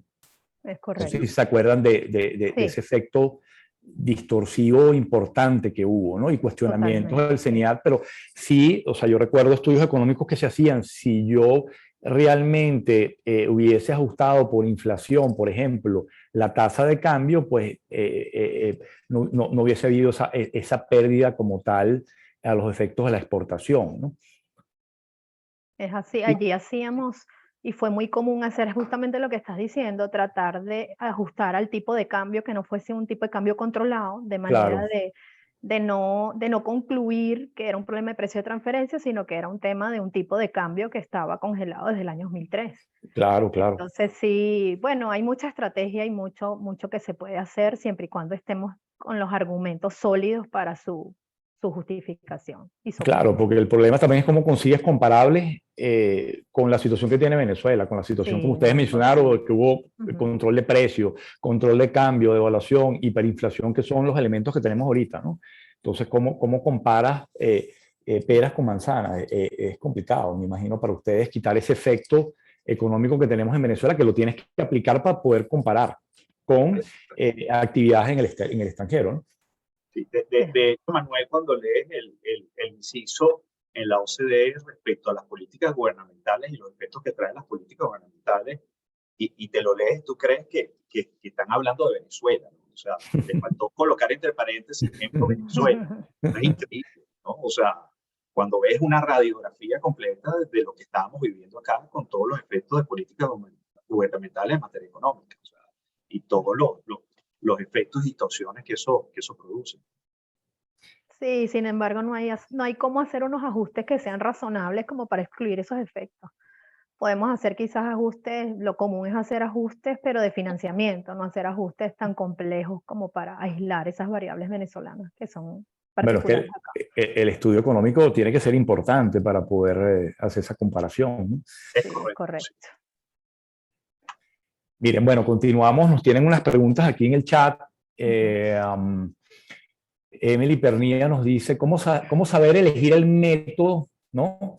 ¿Es por tipo de actividad entre las relacionadas o siguiendo la usada más comúnmente por la administración tributaria? Ella dice, mira, me voy por la que la administración tributaria quiere o me voy yo en base a mi análisis de cuál es el método que mejor aplica, pues, ¿no? Me imagino que hay unos parámetros que ustedes manejan en función de escoger el método que sea más defendible también, ¿no? Sí, sí, hay un tema que dejamos a veces de lado, pero que tiene muchísima importancia, tanta importancia como el análisis económico de los precios de transferencia, que es lo que nosotros denominamos el análisis funcional. ¿Okay? El análisis funcional es una descripción completa de lo que son las funciones, activos y riesgos que asume la compañía, ya sea en su cooperación conjunto o su operación por transacción. Ese análisis funcional es el que me va a decir a mí cuál puede ser el método más idóneo, más adecuado de precio de transferencia para analizar la operación, ¿no?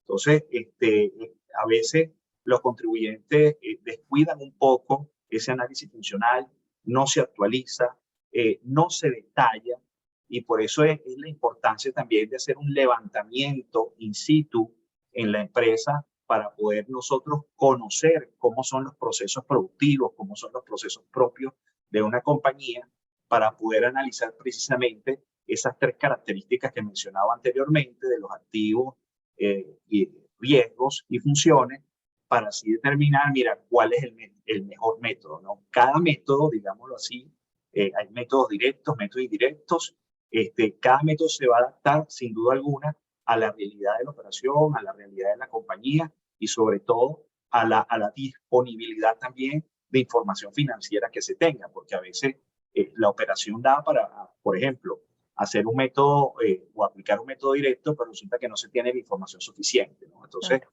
hay una serie de características muy importantes que van a definir, sin duda alguna, cuál puede ser el método más idóneo, pero en ningún caso aplicar un método simplemente porque es el que más le gusta a una administración tributaria o es el que considera la administración tributaria. ¿No? Es un análisis funcional y económico que debe ser objetivo.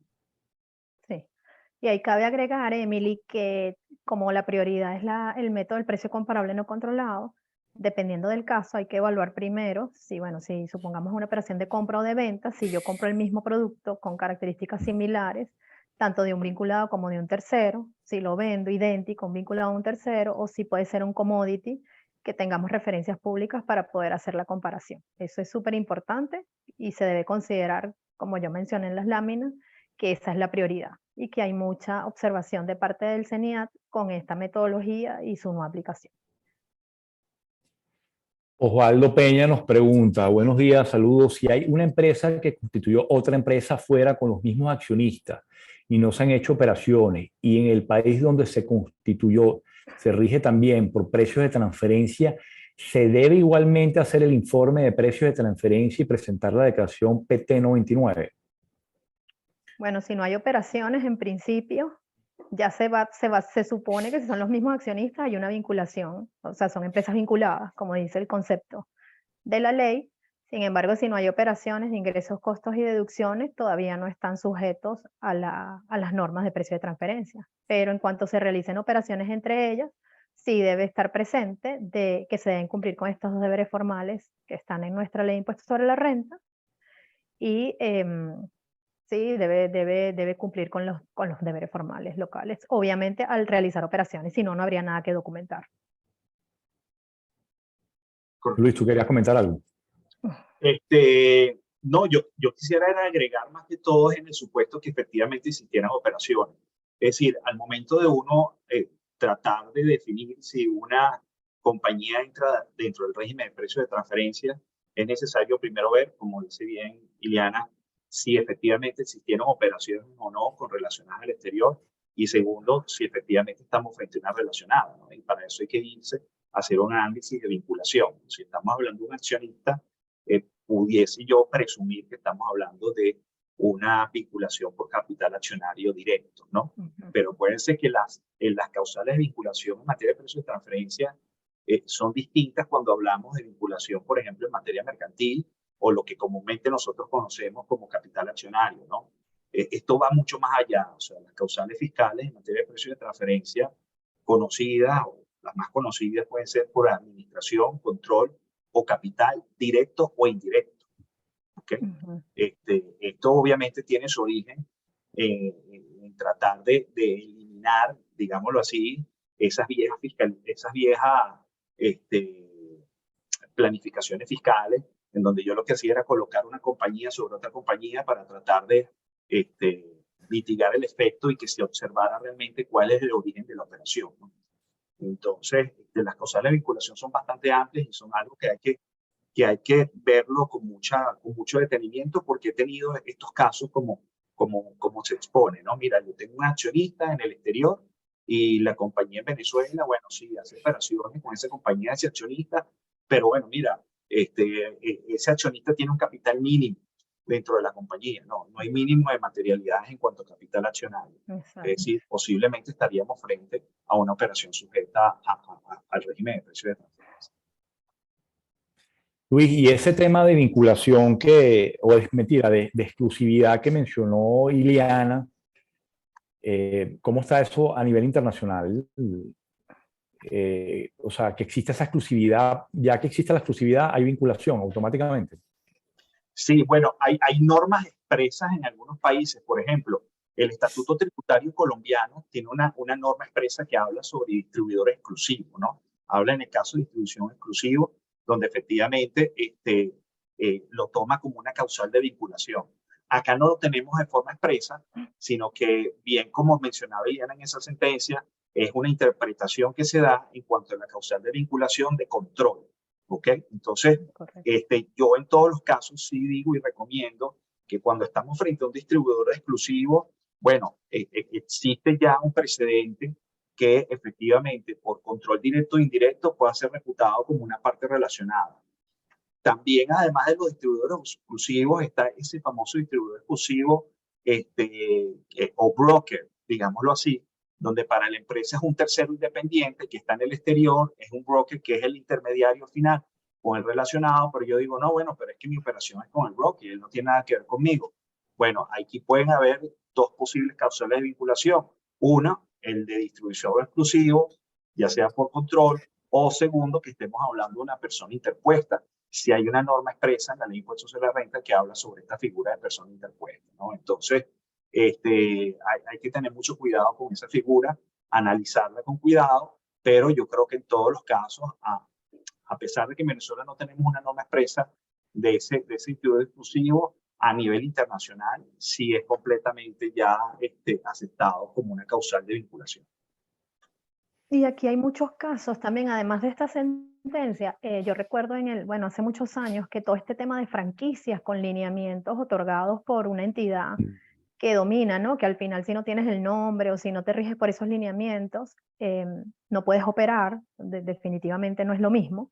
También se presumía en los inicios de estas revisiones que había vinculación y teníamos que apoyar al contribuyente haciendo las documentaciones. O sea, el criterio de la administración ha sido consistente en ese punto, por lo cual yo pienso que es una buena recomendación siempre revisar si hay exclusividad o un porcentaje muy importante que quizás se permita concluir que hay un control como para cumplir con estos deberes formales.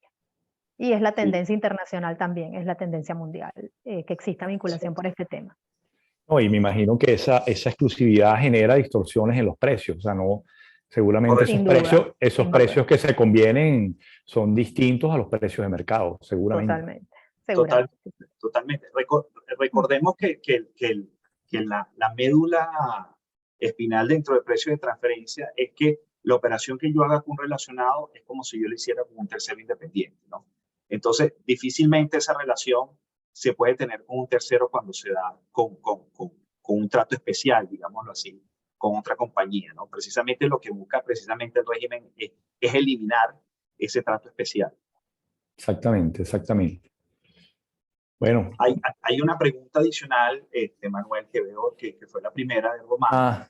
Cuéntame. También sobre todo el tema de vinculación, que dice qué tan probable y beneficioso pudiese ser la obligatoriedad de aplicar la materia de precio de transferencia para entidades vinculadas dentro de una misma jurisdicción, como por ejemplo lo está haciendo México. Yo le respondería esta pregunta de la siguiente manera. Bueno, en Venezuela, probable, no lo veo probable. Beneficioso, tampoco, porque al final el régimen tributario venezolano no es un régimen fiscal, sobre todo impuestos de la renta, digámoslo por región, o donde hayan regiones con regímenes de impuestos de la renta distintivos o otros más beneficiosos, ¿no? El caso de México es un caso que se dio por interpretación de ley. Esto viene más que todo por el régimen de maquilas. Recuerden que todo el norte de México y parte del Bajío están las grandes compañías maquiladoras. Después de China viene México y estas tienen un régimen de impuestos sobre la renta especial, ¿no? Y de hecho el tratamiento que se le da en materia de precio de transferencia es un tratamiento de doble principios en la materia. Es decir, lo que te dice la norma mexicana es que las maquilas deberían tener un margen de utilidad operativo entre un 5 y un 6% aproximadamente. Esto corresponde a un principio que se llama un principio de safe harbor, pero al mismo tiempo la ley te dice que en el caso de tener un margen inferior al que establece la ley, bueno, se tiene que aplicar un principio de arm's length, es decir, el contribuyente tiene que demostrar ante un estudio de precio de transferencia porque está teniendo márgenes inferiores a lo que establece la administración tributaria, ¿no? Otro ejemplo de operaciones locales se ve en nuestro vecino país, Colombia. Hace unos años atrás se incluyó el régimen de precio de transferencia local, única y exclusivamente para aquellas operaciones que existen con compañías que estén en zona franca. Zona franca tiene un régimen de precios, un régimen fiscal en impuestos sobre la renta con una tasa impositiva prácticamente la mitad que el régimen ordinario. Y además que las normas de zona franca de Colombia no solo se atañen a jurisdicciones específicas, ¿ok? Como lo podemos ver acá en Venezuela, sino que si tú cumples una serie de condiciones que establece la ley, tu oficina en la calle 100 con carrera 11 en Bogotá puede ser calificada como una zona franca, ¿no? Entonces, muchas compañías optaron por ese régimen y por eso posteriormente hubo una modificación en el estatuto tributario donde se incluyó este tema de operaciones locales. Está bien, bueno, entiendo que España también, ¿no? España aplica precios de transferencia internamente. Sí, también, muchísimos países, ¿no? Nosotros somos de los pocos que también quedamos también rezagados con eso. Yo sí opino que daría mucho impulso al tema incorporarlo, aun cuando quizás no hay zonas como tú mencionas, quizás zonas francas específicas o algunos estados con algunas preferencias, o sea, es muy puntual en Venezuela.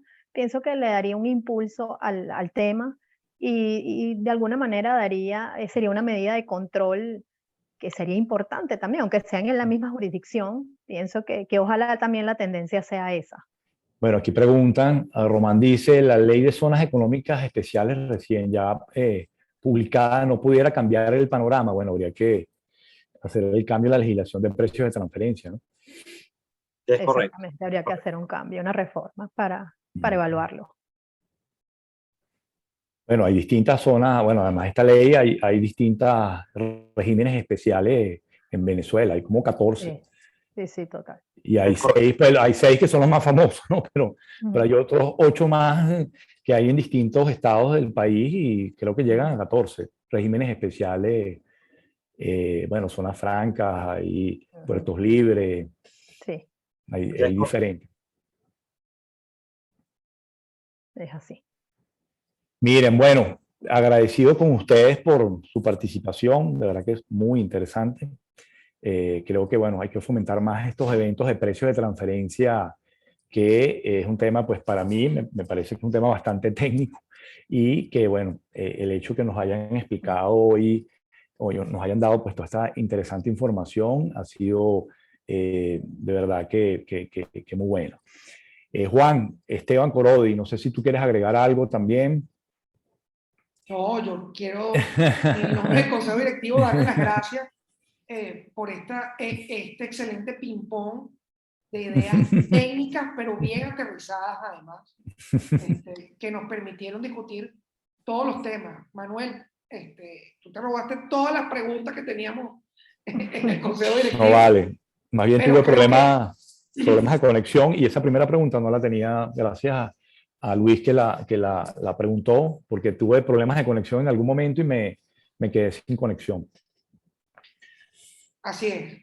No, de verdad que muchísimas gracias al Consejo, en nombre del Consejo Directivo, a Luis y a Iliana. Esperemos tenerlos pronto de nuevo aquí en la Asociación Venezolana de Derecho Tributario. Claro que sí. Mira, Gracias hoy, a ustedes. como siempre, vamos a hacer un pronunciamiento. Nosotros en la BDT, todos los eventos, procuramos hacer un pronunciamiento sobre los temas tratados en el evento y Juan Esteban pues va a leer el pronunciamiento de la asociación en relación a los precios de transferencia. Juan, te cedo la palabra. Gracias, Manuel. En efecto, como siempre, el Consejo Directivo de la Asociación Venezolana de Derecho Tributario, en nombre de la asociación, hace un pronunciamiento de manera de generar la doctrina de la asociación. En ese sentido, voy a dar lectura al mismo. La Asociación Venezolana de Derecho Tributario frente a la aplicación de las normas de precio de transferencia para la determinación del impuesto sobre la renta en Venezuela. Primero, a pesar de que los orígenes de las normas que regulan fiscalmente las operaciones transfronterizas de grupos económicos se remontan a las primeras décadas del siglo XX, no fue sino hasta la ley de impuesto sobre la renta del año 1999 cuando fue cogido este sistema en Venezuela como parte de la reforma en la que pasamos a un sistema de renta mundial. La BDT reconoce que para ese entonces la inclusión de las normas de precios de transferencia en nuestra ley significó un importante avance respecto al control fiscal técnico en una Venezuela inserta en un mundo global y con una presencia consolidada de grupos transnacionales en su economía desde hace mucho tiempo. 23 años después, a pesar de lo que ha evolucionado el tema a nivel global, en nuestra legislación han sido pocos los cambios, a saber, la remisión de las guías de precios de transferencia para empresas multinacionales y las administraciones fiscales dictadas por el Consejo de Organización para el Desarrollo Económico OCDE, un cambio en las normas referentes a las pérdidas por diferencial cambiario y 3, la inclusión de normas especial para las operaciones de financiamiento entre partes vinculadas. Dichos cambios han dejado, en algunos casos, de lado algo que es muy importante, la visión general de protección de los derechos del contribuyente y su derecho a determinar sus obligaciones tributarias sobre la base de una capacidad económica real y que ésta prevalezca sobre la capacidad contributiva presuntiva. Desde la BDT estamos conscientes que existen fuertes críticas sobre el tratamiento fiscal de los precios de transferencia en la doctrina mundial, no solo por el hecho de que se trata de una determinación presuntiva, por la complejidad de los métodos, por los excesivos costos administrativos del cumplimiento, el desigual y desfasado tratamiento que se le da a las transacciones con activos intangibles y mecanismos híbridos, lo que incluso todo el movimiento BEPS ha llegado hasta la estigmatización peyorativa de estos, pero sobre todo por la importante asimetría de información respecto a la base de comparables que ha generado una indeseable actuación discrecional poco reglada y técnica de la Administración Tributaria Nacional, lo cual es un despropósito inconstitucional. La existencia y aplicación de estas normas tiene necesariamente que hacerse dentro de los parámetros de la constitucionalidad y en lo que fundamenta nuestra tributación. La BDT ha advertido en varias oportunidades que el cambio de paradigma que está experimentando la tributación internacional tiene una especial incidencia en los aspectos relacionados con la regulación de precios de transferencia. Así lo ha establecido en varias de sus jornadas, entre ellas en la 10ª jornada del año 2011 sobre armonización tributaria y reforma tributaria, y muy especialmente en su 15ª jornada del año 2016 en el tema Nuevos retos de la fiscalidad internacional, en cuyas ponencias, relatoría y conclusiones podemos encontrar la doctrina que la BDT ha fijado al respecto.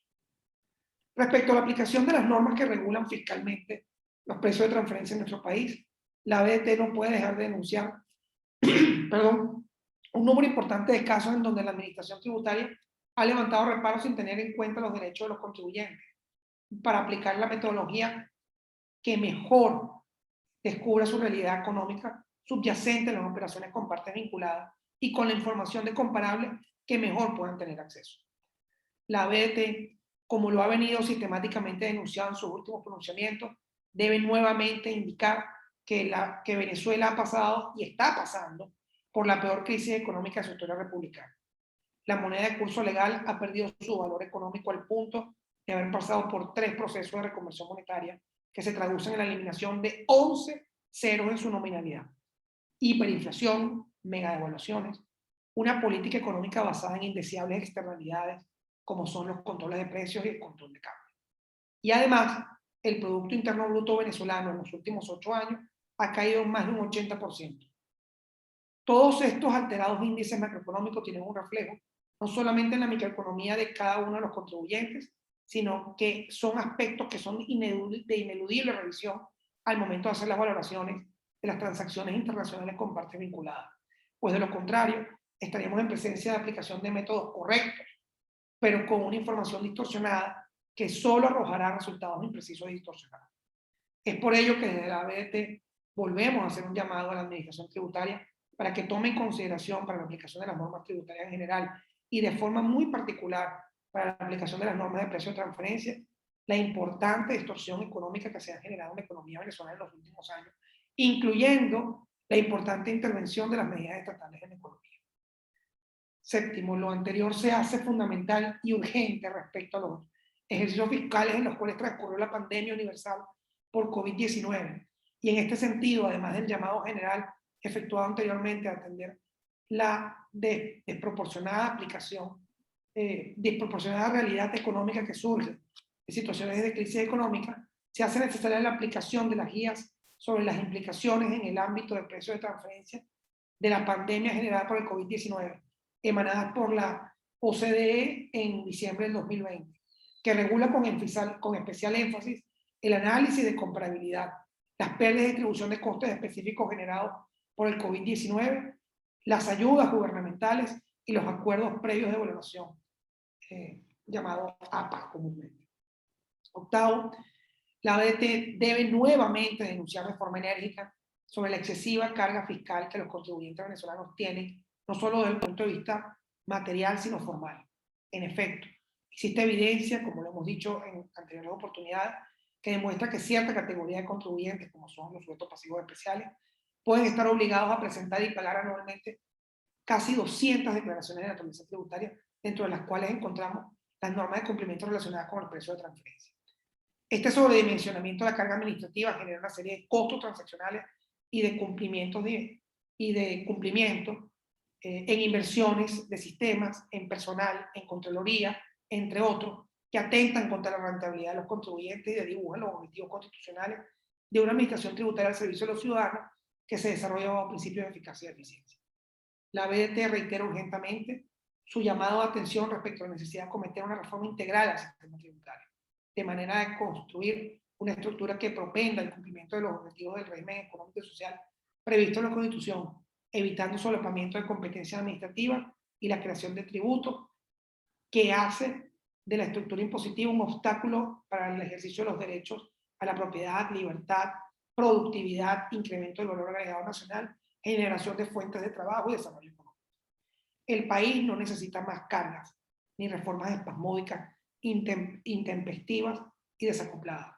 La ABDT ha venido denunciando de forma sistemática, técnica, pero firmemente en diferentes ediciones de su jornada de derecho tributario, con un análisis crítico y formulando importantes propuestas de racionalización del sistema tributario.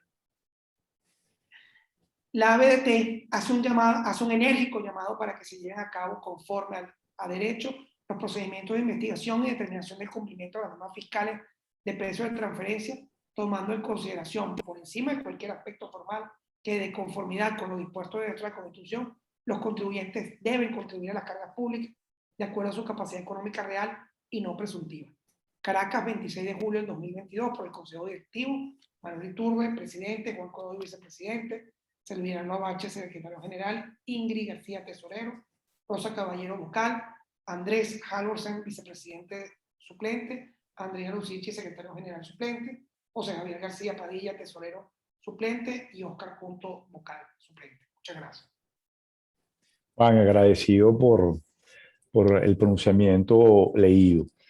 Bueno, no me queda más que despedir el evento. Quería comentarles que, bueno, vamos a seguir ahora en septiembre muy activos. Nos vamos ahorita por el mes de agosto de vacaciones, igual que muchos de ustedes. En el mes de septiembre comenzamos nuestras actividades con el Diplomado de Tributación Internacional, con una alianza con la UCAP y el CIAP. Ese diplomado va a comenzar el 20 de septiembre. Después, en octubre, vamos a tener nuestras tradicionales jornadas de derecho procesal en materia tributaria. Vamos a tener un evento también de jóvenes juristas, probablemente a finales de octubre, principios de noviembre.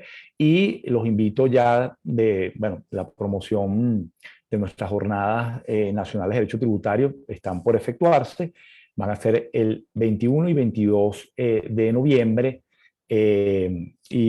bueno, dentro de poco van a recibir la promoción de las jornadas nacionales, que son unas jornadas que tienen 2 años pendientes de hacerse y que tienen que ver con el tema de la tributación y la contabilidad. Entonces, bueno, de verdad que agradecidos a todos por su presencia, muy buenos días y bueno, nos vemos pronto. Hasta luego. Gracias, gracias a todos. Saludos. Saludos.